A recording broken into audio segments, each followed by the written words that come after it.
Mainan tentara ini berubah menjadi setan. Menghadapi kakek tua yang brutal ini sama sekali tidak panik. Membawa pisau dan menusuknya.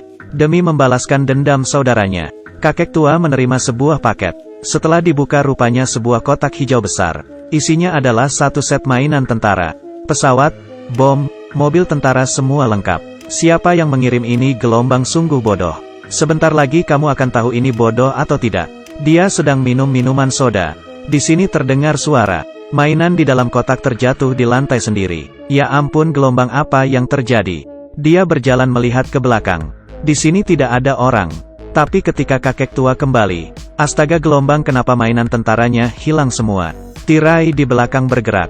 Dia menggoyang tirainya. Di sini juga tidak ada apa-apa. Lampu di meja mati. Dia membungkuk dan melihat. Astaga, gelombang, siapa yang memutus kabel ini? Lalu lampu di tempat penyedot udara juga tiba-tiba mati. Hari ini kenapa ya? Rumah saya ini ada hantu ya? Kakek tua sedang kebingungan.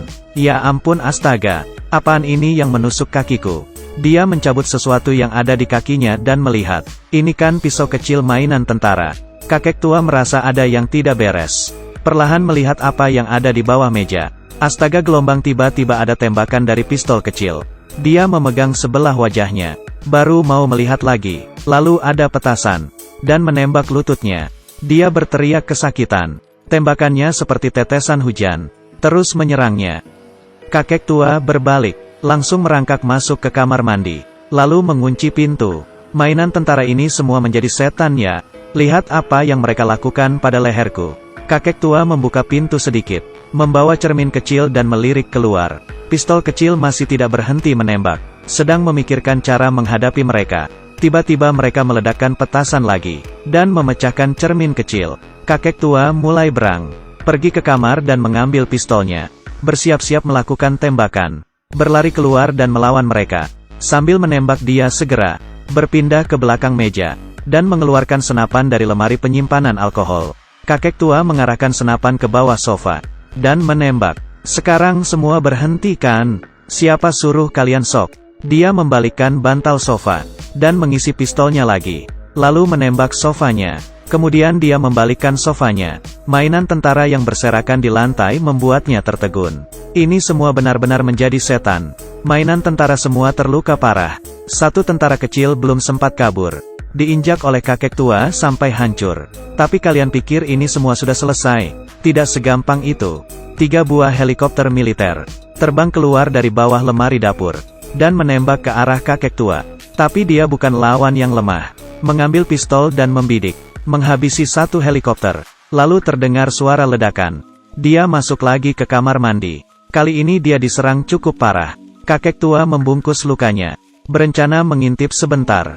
Tiba-tiba terdengar suara. Pintu pun diledakkan dan membentuk sebuah lubang besar. Helikopter pun menerobos masuk melalui lubang itu. Tapi kakek tua memiliki banyak trik. Mengambil handuk dan membungkus helikopter. Membanting dan menginjaknya sampai hancur. Ya ampun, gelombang, kenapa masih bergerak? Dia membuka penutup toilet. Dan menuangnya ke dalam toilet. Kemudian toiletnya disiram. Selesai. Lalu lubang yang ada di pintu disumbat dengan handuk. Tapi rupanya mainan tersebut masih tersangkut di dalam toilet. Dia mengambil alat pengering rambut. Dan melemparnya ke dalam toilet. Segumpal asap muncul. Kali ini sudah berakhir.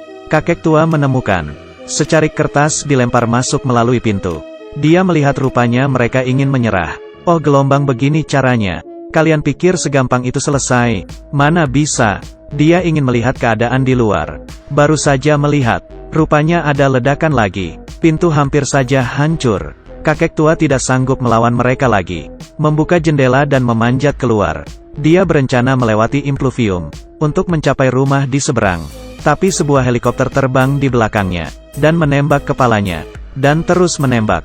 Kakek tua pun meledakkan helikopter. Sekarang dia telah sampai di ruangan seberang. Melihat keluar. Mainan tentara yang tersisa sedang menghitung anggota. Tentara yang meledakkan bom masih menunggu di depan kamar mandi.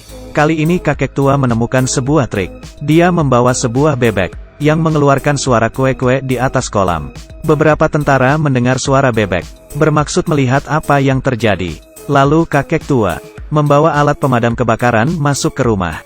Dan menyemprot tentara yang meledakkan bom.